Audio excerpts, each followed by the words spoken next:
ನಮಸ್ಕಾರ ಫ್ರೆಂಡ್ಸ್, ಬನ್ನಿ ಇವತ್ತು ಮಸಾಲೆ ಕಡಲೆ ಯಾವ ಥರ ಮಾಡೋದು ಅಂತ ಹೇಳಿಕೊಡ್ತಾ ಇದ್ದೇನೆ. ನಾನಿಲ್ಲಿ ಮೊದಲಿಗೆ 1 ಕಪ್ ಆಗುವಷ್ಟು ನೆಲಕಡಲೆಯನ್ನು ತೆಗೆದುಕೊಂಡಿದ್ದೇನೆ. ಹಸಿ ಶೇಂಗಾವನ್ನು ತೆಗೆದುಕೊಂಡಿದ್ದೇನೆ. ಇವಾಗ ಇದಕ್ಕೆ 1/4 ಕಪ್ ಆಗುವಷ್ಟು ಬೇಸನ್ ಫ್ಲೋರ್ ಅಂದರೆ ಕಡಲೆ ಹಿಟ್ಟನ್ನು ಸೇರಿಸಿಕೊಳ್ತಾ ಇದ್ದೇನೆ. ಇವಾಗ ಇದಕ್ಕೆ ನಾನು ಒಂದು 3 ಟೇಬಲ್ ಸ್ಪೂನ್ ಆಗುವಷ್ಟು ಅಕ್ಕಿ ಹಿಟ್ಟನ್ನು ಸೇರಿಸಿಕೊಳ್ತಾ ಇದ್ದೇನೆ.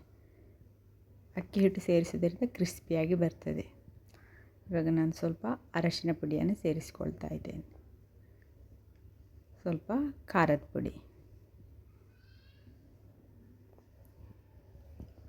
ಹಾಗೆ ರುಚಿಗೆ ಬೇಕಾದಷ್ಟು ಉಪ್ಪನ್ನು ಸೇರಿಸಿಕೊಳ್ತಾ ಇದ್ದೇನೆ.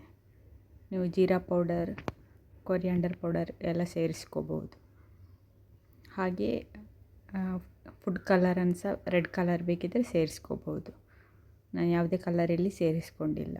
ಇವಾಗ ಸ್ವಲ್ಪ ನೀರು ಚಿಮುಕಿಸ್ಕೊಂಡು ಇದನ್ನು ಮಿಕ್ಸ್ ಮಾಡಿಕೊಳ್ಳುವ.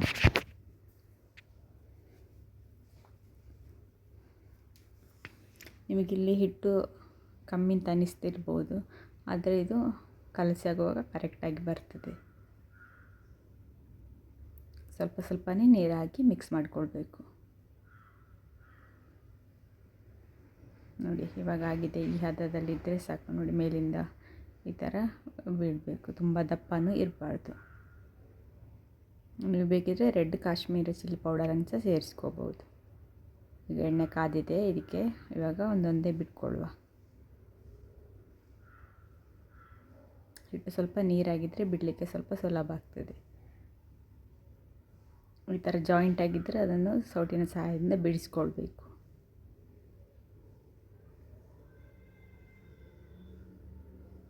ಇವಾಗ ಇದನ್ನು ಚೆನ್ನಾಗಿ ಫ್ರೈ ಮಾಡಿಕೊಳ್ಬೇಕು.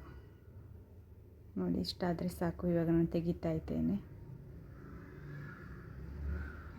ನೀವು ರೆಡ್ ಚಿಲ್ಲಿ ಪೌಡರ್ ಹಾಕಿದರೆ ಕಲರ್ ಚೆನ್ನಾಗಿ ಬರ್ತದೆ. ಕಾಶ್ಮೀರಿ ಚಿಲ್ಲಿ ಪೌಡರ್ ಹಾಕಿದರೆ ಚೆನ್ನಾಗಿ ಕೆಂಪು ಕಲರಲ್ಲಿ ಬರ್ತದೆ. ಅಥವಾ ಫುಡ್ ಕಲರ್ ಸೇರಿಸ್ಕೋಬೇಕು. ನಾನು ಯಾವುದನ್ನಿಲ್ಲಿ ಸೇರಿಸ್ಕೊಂಡಿಲ್ಲ. ಇವಾಗ ಕೊನೆಯದಾಗಿ ಸ್ವಲ್ಪ ಬೇವು ಸೊಪ್ಪನ್ನು ಫ್ರೈ ಮಾಡಿಕೊಳ್ತಾ ಇದ್ದೇನೆ. ಕರಿಬೇವು ಸೊಪ್ಪು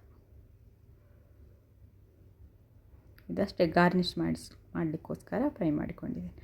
ನೋಡಿ, ಇವಾಗ ರೆಡಿಯಾಗಿದೆ. ಚೆನ್ನಾಗಿ ಫ್ರೈ ಮಾಡ್ಕೊಳ್ಬೇಕು, ಇಲ್ಲದಿದ್ದರೆ ಅದು ಒಳಗೆ ಬೆಂದಿರೋದಿಲ್ಲ. ನಾವು ಹಸಿ ಕಡಲೆಯನ್ನು ಫ್ರೈ ಮಾಡೋದ್ರಿಂದ.